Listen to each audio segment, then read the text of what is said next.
Thanks as well to the Hill and Valley Forum and our future Undersecretary of State, Jacob Hellberg. Good work. Good. Stand up, Jason. Good. I met him a year and a half ago, and I was very impressed. I said, let's bring him in. We bring in a lot of smart people. And David's been unbelievable as the job he's doing. Along with Secretaries Doug Burgum, who's been incredible. Doug? Thank you. Thank you, Doug. Great job.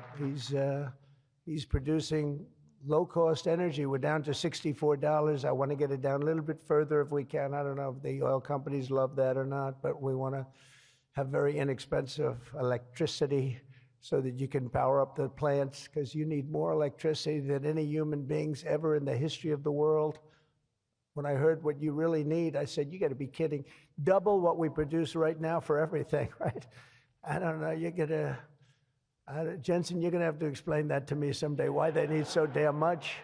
Couldn't you do with a little bit less? My father always used to say, turn off the lights, son. But you guys are turning up the lights. I want to thank Howard Lutnick for doing a terrific job. He was involved in the big deal that we just completed with Japan. Howard, wherever you are, Howard. Where is Howard? Hi, Howard. Great job you did. Appreciate it. Really, that was an interesting negotiation, wasn't it? These are tough people. These are good negotiators, I will tell you, Japan. But they love their country, and they do what's right for their country. I want to thank Chris Wright, if Chris is around. Chris is here, because he's helping with the tremendous energy success that we're having. We're having tremendous energy success. We're the biggest. We have more energy than anybody else in the world. Nobody knew that until I came along, but we have more energy than anybody else in the world. We're making incredible deals on energy, including deals in Alaska. Well, we that's the mother lode, that's the big one, and we're making deals with various Asian countries that need it, and it's actually hard to believe, you don't think of it, but Asia is very close to Alaska, relatively speaking. It's not the closest, but it is pretty much the closest when it comes to oil and gas and energy, and we're making some incredible deals, and I want to thank Chris. Chris is fantastic, works in partnership really with this gentleman who's the head of you've got the land and he's got the energy, right? But they formed a great partnership, Doug. So that's one of the greatest partnerships I've seen in a long time. They work hand in hand, and they have done a great job. Administrators, Kelly Loeffler, I think, is here. Kelly, thank you very much. Hi, Kelly. Thank you, Kelly. And probably the most important man in the room, and I say it in all sincerity, more important than Doug and Chris and all that energy they're producing. He's a man that produces fast permits on the environmental impact statements. He gets them done. I said, Lee, you have 1 week for nuclear, and you have a couple of days for oil and gas, okay, for the approvals. And we kid, but you know, he really is. He's knocking them out fast. He's knocked out a lot. A lot of you guys have started your plants already, and you've already had your approvals. So where's Lee Zeldin? Is he here? He is so great. This guy, he is so great. That's why he has a slightly better seat than I gave to Doug, you see? Nah, he's doing a fantastic job in a lot of ways, but he's doing a great job, and he's getting fast permits, and safe and good and everything else, but he's moving them along rapidly, already given some. And you know, one of the most exciting things we'll talk about in a second is the fact that you're going to build your own electric producing plants when you build whatever you're building. And it's different things, including automobile factories, which are going up all over the place. You'll see them starting soon. They're moving into our country because of the tariffs, because they don't want to pay the tariffs. They're moving into our country at a record speed. But the ability to build your own electric plant, not having to rely on a 100-year-plus old grid. And then if you have electric capacity extra, you're going to sell it into the grid, make some money, but you'll sell it right back into the grid. Director of the Office of Science and Technology Policy, Michael Kratsios. Michael, thank you very much. Thank you, Michael. as well. Oh, it's supposed to be taking a vote right now, a big vote. Senator Ted Cruz. Is Senator Cruz here? Oh, look at my senator. Why aren't you voting?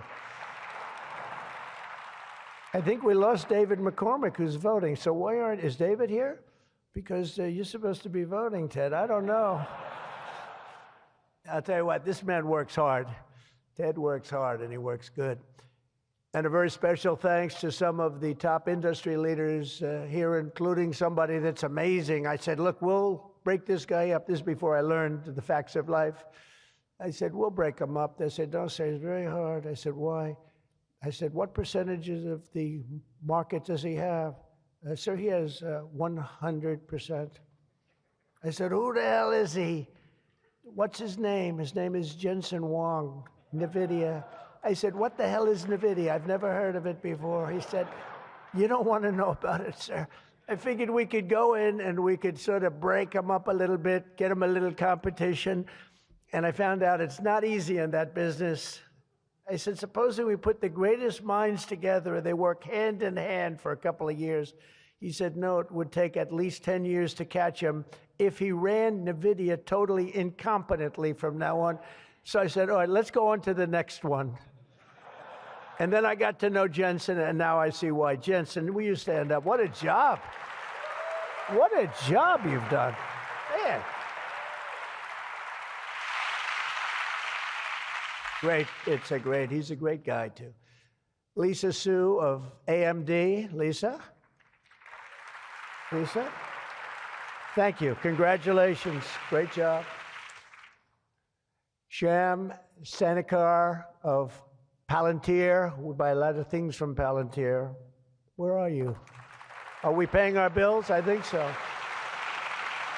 We just made a deal with the European Union where they're going to pay the United States of America 100% of the cost of all military equipment. They're going to ship it to the European Union, and then they'll distribute it, and much of it will go to Ukraine. It's been a long time since you've heard those words, because we're in for $350 billion. But now we send it to Europe, and Europe pays, and they were great. We had a tremendous NATO meeting a few weeks ago, and it was pretty amazing, actually, what happened. They agreed to go from 2% to 5%, and they had 2% where they didn't pay. They have 5% where they've already paid. That's a big difference. That's trillions of dollars, actually, trillions.